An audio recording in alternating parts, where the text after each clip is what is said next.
Alone in the Dark is often touted as the grandfather of survival horror, and it's tough to go much further back. There were games like Sweet Home and Uninvited, and others still, I'm sure, but it's hard to argue against Alone in the Dark getting the ball rolling before Resident Evil came in and popularized the genre. So it's heartwarming to see such a storied franchise continue even today.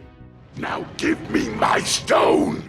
I don't have your stone, and fuck you anyway! Well, it would be heartwarming if it wasn't so embarrassingly bad. The player takes the role of Edward Carnby, the very same character from the original Alone in the Dark. Surprisingly, they worked this bit of story into the lore. Seeing as how the first game took place in 1924, everyone's perplexed at how Edward still looks young and healthy after so many years. You're kidding. I mean, you're like 100 years old. Conveniently, Edward is unable to provide an answer as he's suffering from amnesia. The eventual plot explanation is kind of stupid, but I'm not too familiar with Alone in the Dark, so maybe this lore is par for the course? After managing to escape from a collapsing building swarming with demons, a close friend of Edward's tells him to meet up at a nearby museum, before promptly shooting himself in the head. Short on answers and on patience, Edward and another survivor, Sarah, have to scour New York City's Central Park to uncover dark secrets, put a stop to the invading Hellspawn, and fulfill a prophecy that hopefully saves the world. The story is pretty much worthless. None of the characters are interesting at all, and any possible themes about sacrifice or redemption are so ham-fisted. The direction is clearly meant to lean towards Hollywood, with bombastic set pieces and a handful of one-liners for every chapter. But with the stakes so high, there's an unusual contrast with the dialogue. I can't tell if this stuff is poorly directed, if it's supposed to be comedic, or both, probably. I've grown tired of chasing you, Carnby. You should have been dead long ago. Sorry, punctuality isn't one of my strengths. Give it to me, please. Not so fast. I want some answers first. It almost gets a pass on the grounds of it's so bad it's good. I mean, after all, there's a part where a swarm of monster bats try to lift off with your car, or when Edward basically fights a tornado. It's such a wacky and ridiculous game that completely betrays the serious tone it sometimes attempts to have. If it wasn't such a pain to play, I would recommend it just for the sake of laughing at it. Gameplay is nothing short of remarkable, for lack of better phrasing. It's surprisingly ambitious with a rather robust number of options, but it was clearly way too much for the development team to handle. To start with, just about the entire game is fully controllable in both first-person and in third-person perspectives, with a press of the Y button to switch between them at any time. On top of this, the third-person perspective uses both an over-the-shoulder camera and fixed camera perspectives for select moments. This game is fully controllable from 3 camera angles. What the hell were they thinking? If you're in third person, then it's easy to get disoriented if the camera suddenly switches things up. And if you're in first person, then the camera never switches at all, so you can easily miss something important. And sometimes the camera just won't function properly at all. I have to go down this hallway, but the fixed camera will not turn around. Granted, I'm getting through this just fine, but that's not the point. Why is it like this? This is a major problem throughout the game. They should have either made this third person or first person and left it at that. Build the game around a single camera perspective and stay focused. On to the combat. If you think this looks goofy, you have no idea unless you've played it for yourself. Swinging your weapon involves moving the controller's right stick in opposite directions, such as from left to right or from up to down. A critical flaw here is the lack of camera control, and considering the distance of the camera and the general pacing of the game, this is really obnoxious to have to deal with. That said, swinging your weapon doesn't really control all that poorly. It's not great and it is stupid, but it's manageable and there are way bigger problems here. Notably, Edward's mobility. This guy can barely move around at all. You'd have an easier time driving a forklift. And man, I wish that was a joke.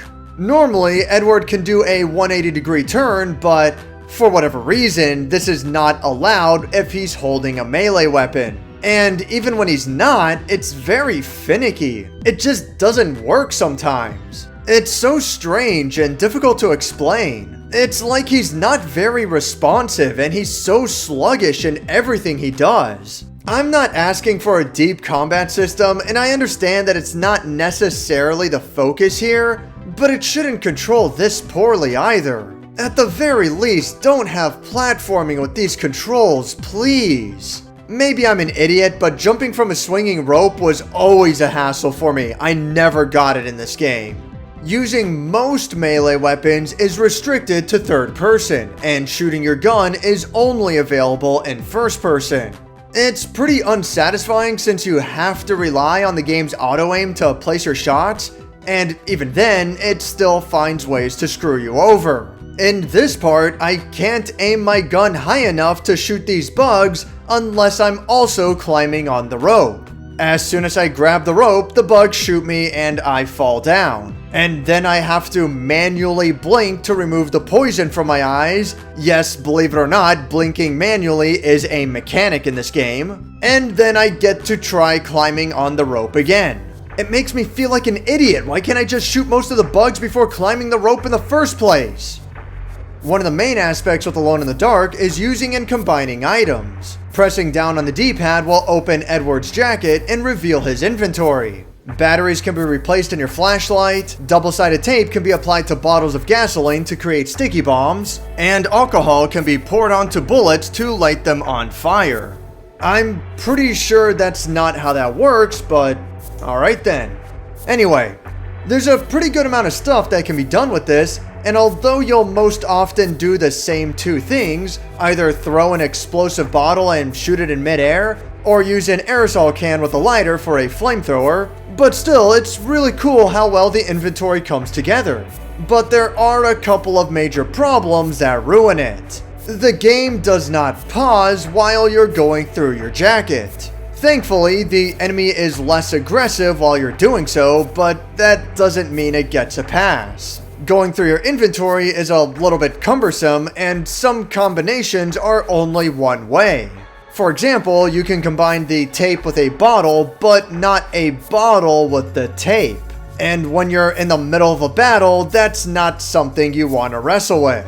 The obvious solution, outside of pausing the game, would be to prepare all of your supplies ahead of time, but that's not so simple either. Your inventory is so absurdly limited, and it only gets worse as the game progresses. A lighter early on permanently takes up one of your pockets, and a special flashlight lens permanently occupies another. Some items, like the knife, will never find their way into your game because you won't have room for it, and it doesn't have enough uses to justify bringing it along. On top of that, items get used up pretty frequently, so you'll need to be careful that you don't accidentally use a medical spray for your flamethrower instead of the otherwise useless bug spray. Again, this could have easily been remedied by just having the game pause upon opening your inventory. Even basic inventory management in general is annoying. You can't pick anything up if you don't have room for it, so I'll find myself occasionally throwing an item far away to make sure I don't accidentally pick it up again. You might have noticed a theme here with bombs, flamethrowers, and fire bullets. All of the larger humanoid enemies can only be defeated with fire, or otherwise by tossing them off a cliff. The game provides plenty of options to eliminate them, including picking up wooden objects and setting them on fire. However, what could have been an interesting combat mechanic quickly devolves into just rubbing sticks of fire onto demons, which is where fine-tuning your arm movements with the right stick comes in handy. Your inventory is too limited, so you gotta save the explosions and flamethrowers for the tougher situations. Although careful use of the flamethrower can make it last a good while. Only a single little poof in the right spot is enough to kill someone. The living scar enemy is a little more annoying, as they'll quickly grab onto you and take you for a ride. But once you figure out that a single fire bullet puts an end to them instantly, they quickly stop becoming a threat. If you have an easy source of fire to work with in this game, then combat isn't all that threatening, but otherwise it can be dreadful. The beginnings of a really cool idea can be found here, with the combat based around creative combinations and uses of items and use of the environment. One of my favorite moments was when I managed to buy myself some time by going into the bathroom and burning the door, preventing any enemies from coming after me and giving me a moment to figure out my next plan of attack. But moments like that are rare or just unnecessary. What is here isn't good enough, and the very limited inventory discourages its use even more. That said, the fire effects themselves do deserve mention. They are very impressive, even by today's standards. Any object that's made of wood can be set on fire and slowly deteriorates, with the fire potentially spreading to other objects as well. Furthermore, the occasional fire extinguisher can be used to curb the fire from being a threat to you. As impressive as all this is though, it does come off more as a gimmick than anything else. Once again, an aerosol flamethrower or two is enough to take on larger groups of enemies with relative ease. And when that's not an option, you just look around for the provided wooden weapon and source of fire. It doesn't actually have that much of an impact on the environment either, again, save for extremely rare exceptions, and there's the occasional puzzle that requires it. It is cool how it's always an option that's available throughout the game, but I feel like it never reached its full potential. There is quite a bit of driving in this game, with the latter chapters making use of a pretty large map. You would figure that a development team with some experience in racing games would have this much nailed down, but it ain't great. You can get used to it after a while, but the vehicle physics are garbage. There's hardly any traction, so the cars just slide around all over the place, and it doesn't help that they're made of paper mache and fall apart so easily. Perhaps worse is whenever the game has you drive through a specific track. In order to up the tension, there's always got to be an earthquake going on, and it's impossible to react quickly enough to the changing landscape. You gotta hope for the best that you don't make too many mistakes, or else do it all over again until you eventually get it. While I didn't have it so bad on this recent playthrough compared to when I streamed this game before, it is definitely an issue that so much as a slight bump in the road can send your car rocketing off into the abyss. Again, you get used to it, you start to figure out what to look out for and what to avoid, but it's undeniably terrible. Before you even get to driving though, you gotta hotwire the car. This minigame is cute and all, and I get that it's meant to up the pressure if you have enemies on your tail, but it's just annoying. Not to mention that you should also check the glove compartment for extra items, and if you enter through the back doors, then you also need to navigate your way around the seats. I don't think we need all this. This seems kind of excessive and adds so little to the game. Driving around Central Park will also have you pestered by enemies jumping onto your car, and boy do they not let up. You just have to learn to deal with it and run them over whenever you get the opportunity. Well, you can run some of them over. There is one kind of positive aspect that I can give this game, and it's the puzzles. I think they're pretty creative and well made. Something as simple as breaking a car window can either be achieved with a melee weapon or by shooting it. If there's an electric cable in the water, then the game's physics engine needs to be used to get it out of there. There's one part where I have to make my own sticky Molotov cocktail and attach it to a bug with proper timing. That way it'll explode right when the bug goes back to its nest. I later found out that apparently I can just attach an open alcohol bottle to it and then set the trail it leaves behind on fire, which would have been a lot easier. But multiple solutions is always cool. A lot of times, a puzzle in a video game is looking around for a key, or at worst, it's playing a stupid minigame. But Alone in the Dark actually made a conscious effort here. It doesn't always work out. Well, In actuality, it probably fails more often than succeeds. There's one part where you have to use a flashlight to repel this black goo, and it doesn't look like it works very well. And then later on, I don't think it works at all. The game forces you to look for fire as a source of light instead. So the puzzles aren't implemented in the best way, but I do recognize the effort that was put forth. The game is just such a mess. Sometimes you need to use multiple explosives to blow open a door, and like I said, inventory can be limited. Sometimes enemies are really stubborn when it comes to dying, and only an explosion seems to be enough. So hopefully you have something to work with. When you've been dealt sufficient damage, then a medical spray won't be enough anymore. You'll be placed on a time limit to use bandages, or else it's game over. So you better make sure you have some on you.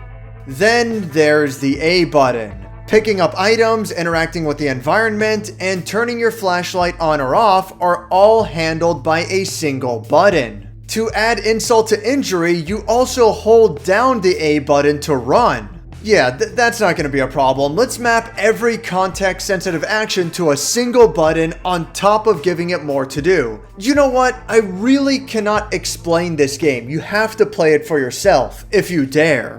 It really comes off as if the director demanded that every single one of his ideas gets put into this one game. If a particular segment becomes too much to bear, however, fear not. The game has a built-in level selection from the get-go, with the caveat that you lose all your equipment upon doing so, which might leave you even worse off.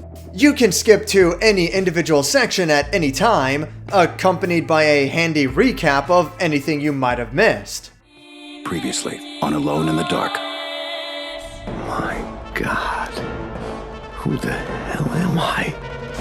I'm Sarah Flores. I'm an art dealer. Only the very, very end of the game is locked unless you meet certain conditions, part of which includes completing at least half the game. Although, realistically, you shouldn't play half the game. You shouldn't play this game at all, it sucks. The development team was overambitious in thinking any of this stuff would work at all, let alone that they could pull it off. I respect what they were going for. It kind of feels like a more action-focused point-and-click adventure type of game.